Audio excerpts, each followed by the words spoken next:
was alone. Wow, a weird first thought to have.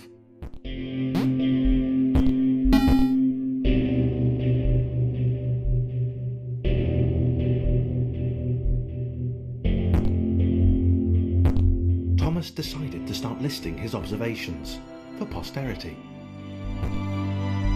1. The whole alone thing. 2. Portals. They led somewhere.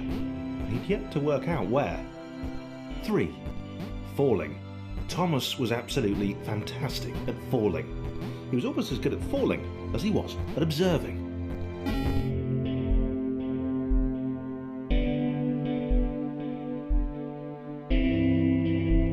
Okay, interesting. Thomas couldn't fall past this block. Think, damn it, think. What if there was some kind of inverted fall? Some way to... what's the word? Jump. A big jump. But Thomas noted there was no real danger in missing it. The world didn't want him to fail here. It was pushing him, but gently.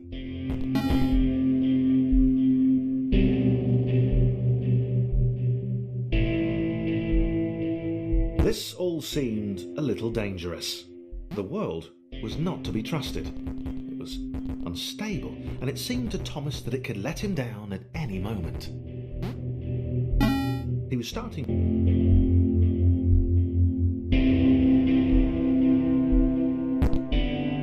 Thomas wondered whether the portals were actually taking him anywhere.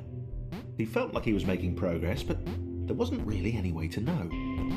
He seemed to be moving predominantly up and to the right, which might, or might not, be important.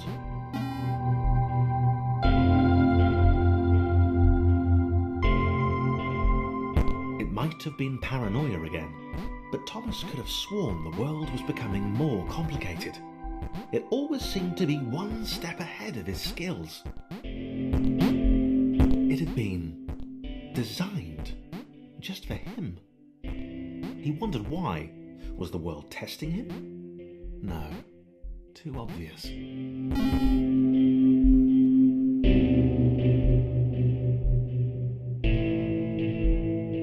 Something about the boiling, toxic, glowing water intimidated Thomas. He didn't like it. He certainly didn't want to swim in it.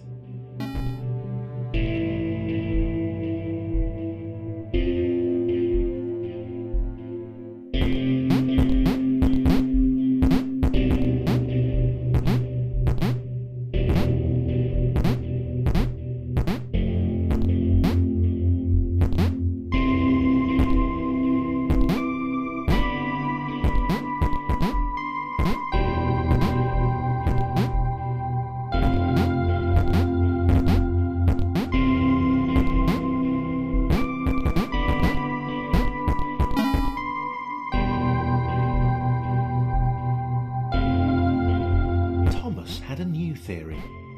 The world was training him. He could feel himself getting smarter. There was the mental list to consider. Over the minutes and seconds since his spontaneous generation, he'd become a pretty skilled jumper. He was evolving. He just wished he had someone to share it with.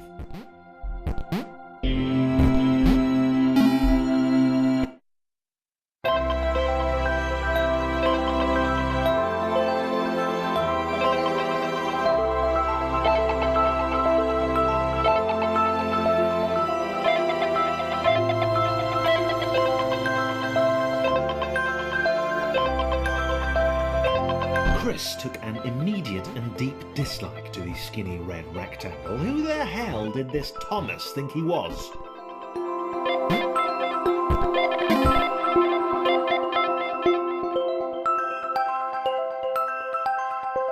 Chris had been doing fine. He wasn't the highest jumper, but he'd held his own. He'd even been graceful at times. Well, not actually. Not technically graceful, it's probably the wrong word, but you know, fine. There was that skinny little runt leaping about like he owned the place.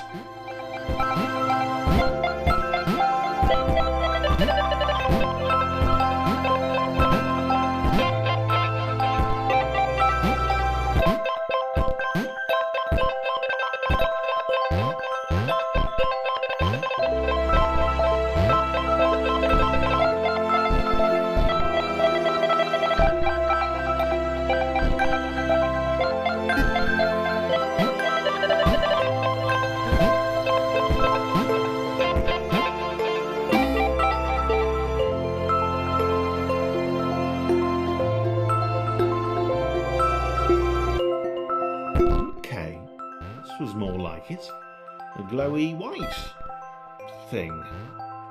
Only Chris could get to it, which of course made it all the more enticing. What would it do? What new opportunity might this switch open up to him? Great. Another chance for Thomas to jump slightly higher than Chris. How fortunate. Seriously, this made the whole switch pressing thing entirely worthwhile.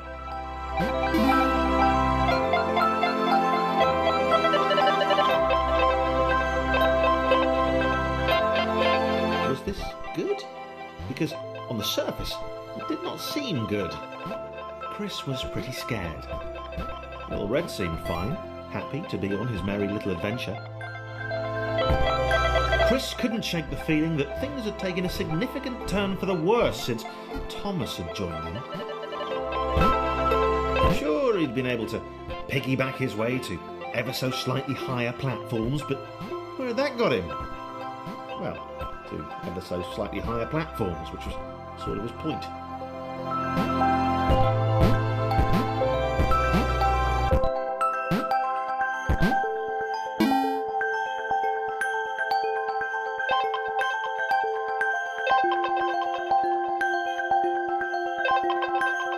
Chris stared at Thomas with pure hatred. He seemed so very happy at their situation. Friends together, a brave fellowship of quadrilaterals on a quest for greatness. That would be fine. But it was all the obvious observation that Thomas was doing which grated. Every time they saw something vaguely new, Chris would hear a satisfied little from the vaulting idiot. He hoped the next portal would split them up, if only for a few levels.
This was his chance, a moment to shine.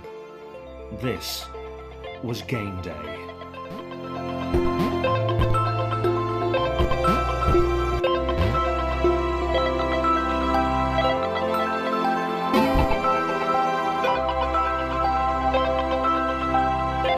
This would not do. John needed room to show off his exceptional skills.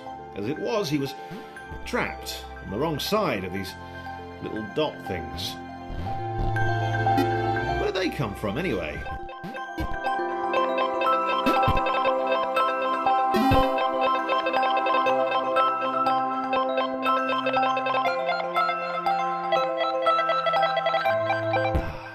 John inhaled the air of the open space, and it smelled of awesome.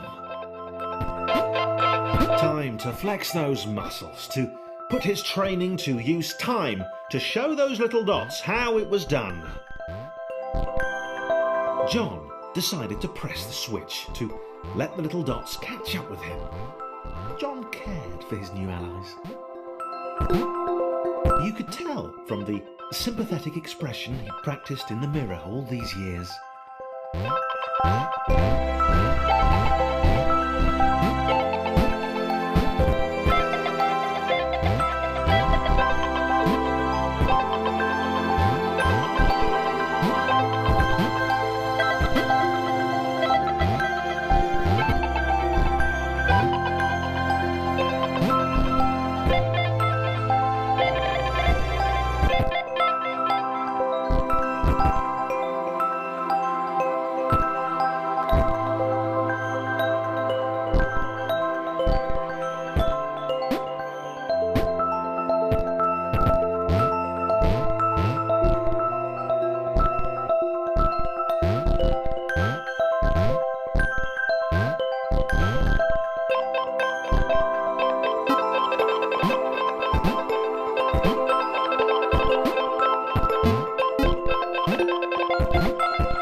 happy to keep helping.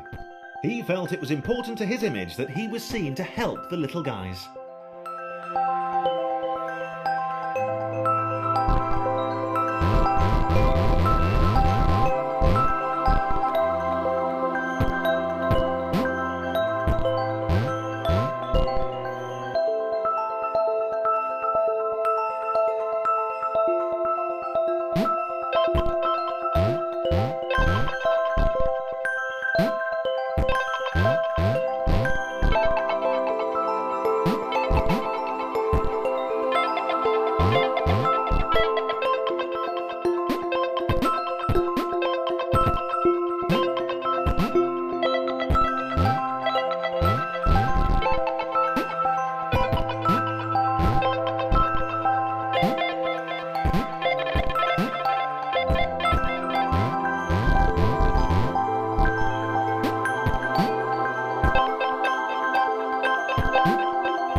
So much either. The red one, Thomas, had a charming way of applauding every time John jumped.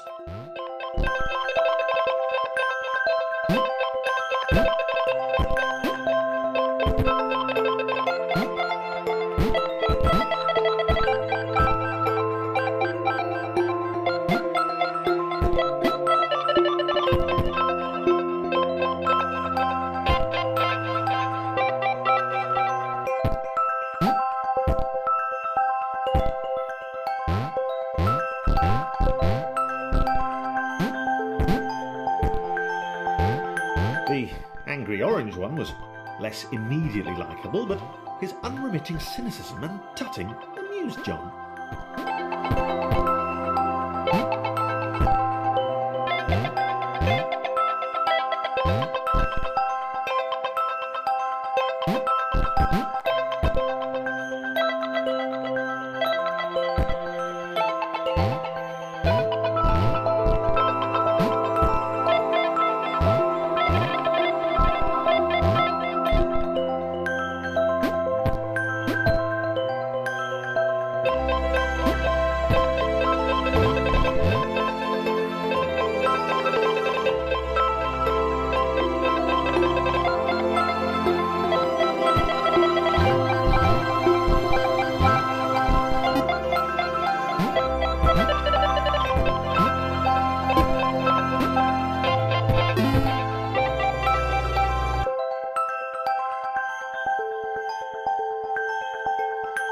This was interesting.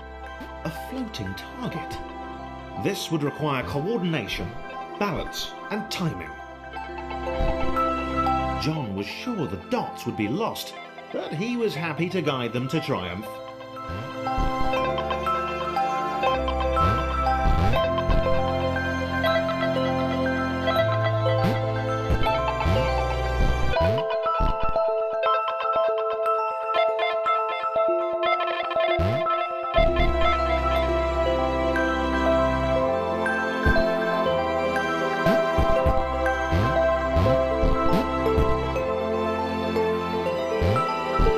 Maybe that's what the dots were for.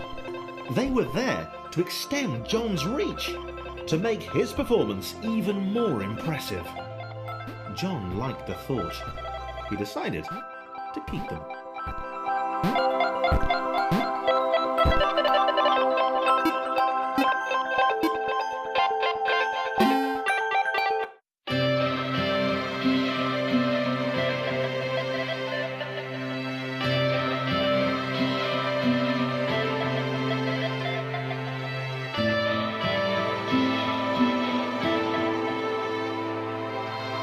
So, this was how Claire would die.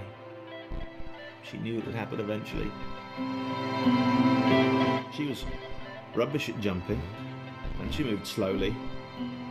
She felt a little like her continued existence was breaking some kind of natural order. The crumbling pillar was A dramatic death, she supposed.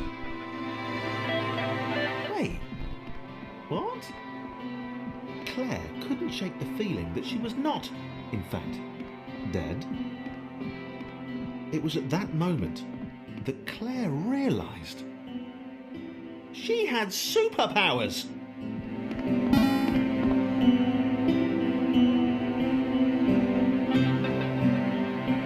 She'd need a cape. There was no getting around that. You couldn't be a superhero without a cape. Claire didn't want confusion. If you saw a cape, that made matters clear. You knew what you were dealing with. Claire was all about communication. And, you know, floating in water, which was her superpower.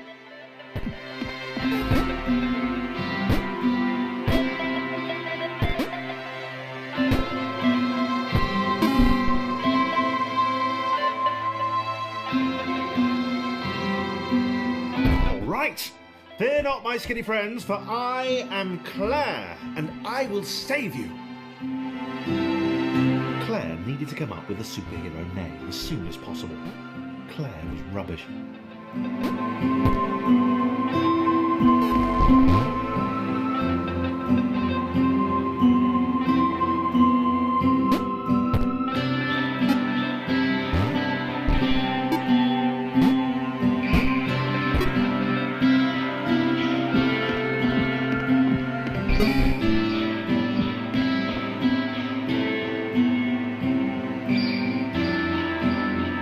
Arrived just in time, which was, of course, the perfect...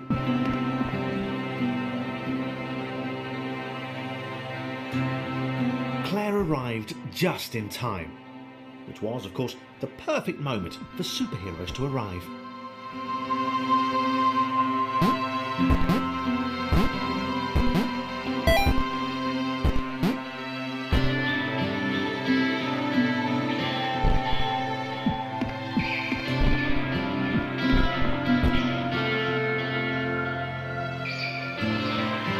As the water began to rise, Claire vowed to save this little rectangle in as many restarts as it took.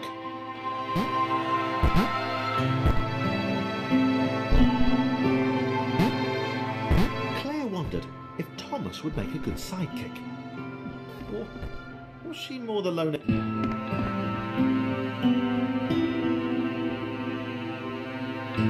Claire arrived just in time, which was, of course, the perfect moment for superheroes to arrive.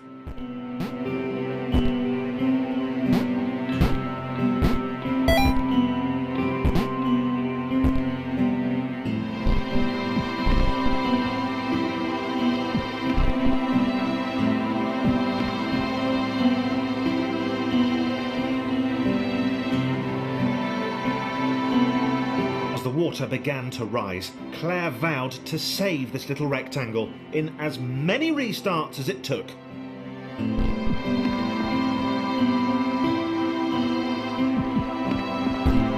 Claire wondered if Thomas would make a good sidekick. Or was she more the lone Avenger type?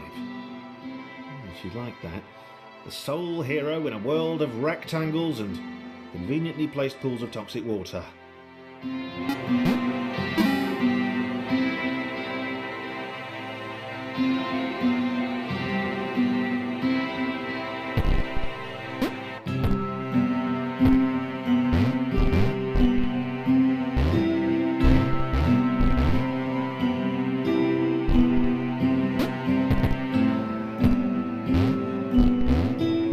The others told Claire that staircases were a bit of a fixture here.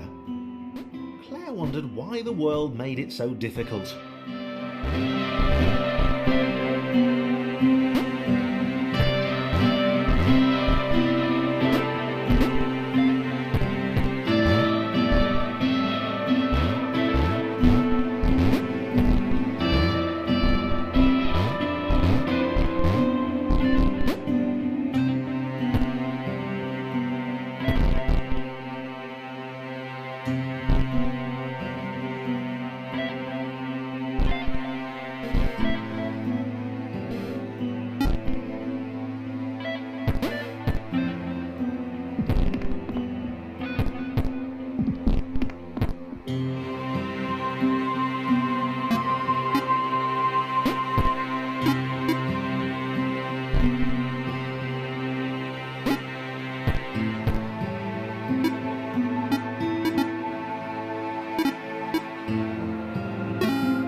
villain who would show their true colours at the worst possible moment, hurting all she held dear. Chris was the most obvious choice. He seemed stroppy enough, and his jump was so pathetic that it conveniently avoided Claire's insecurities. Yes, Chris. Diabolical Chris. The fiendish Christopher.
Gone? Was he off somewhere, plotting Claire's downfall? If Claire was honest, and she had to be because she was a superhero, this was a troubling turn of events. Still, there were reasonably sized bodies of water to cross.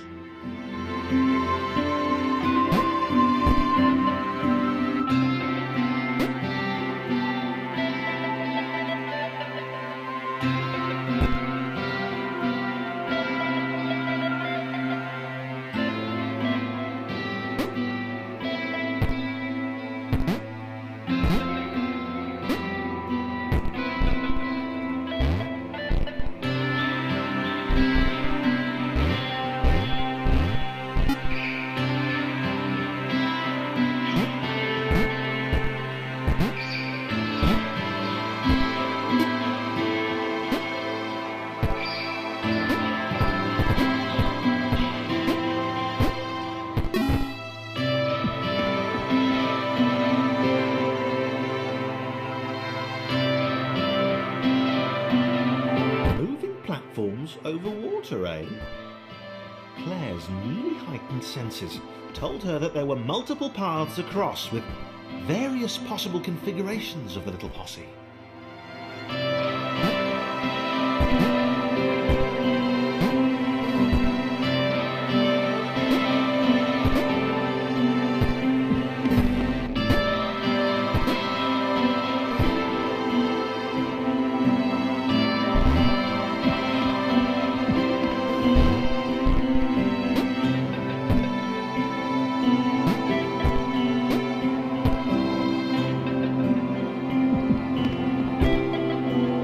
Doing really well. Claire hoped she could get them all across. John was fully aware he could do this alone. Thomas hoped he'd never have to.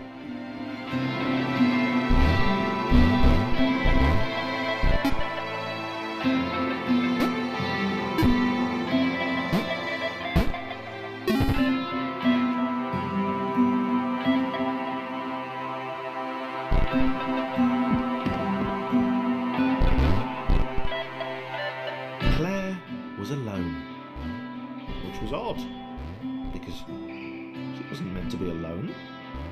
She needed to be where there were rectangles to save.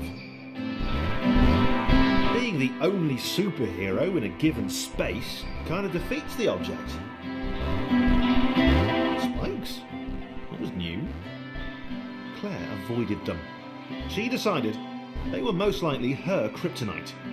Not the rubbish red kryptonite either, the proper radioactive green stuff.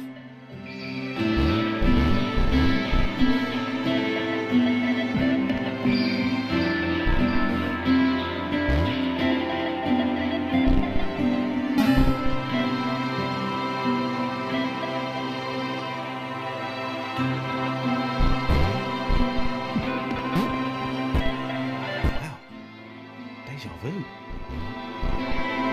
The world was repeating, and this time Thomas was here. Claire felt something had gone wrong. There was a disturbance in the force.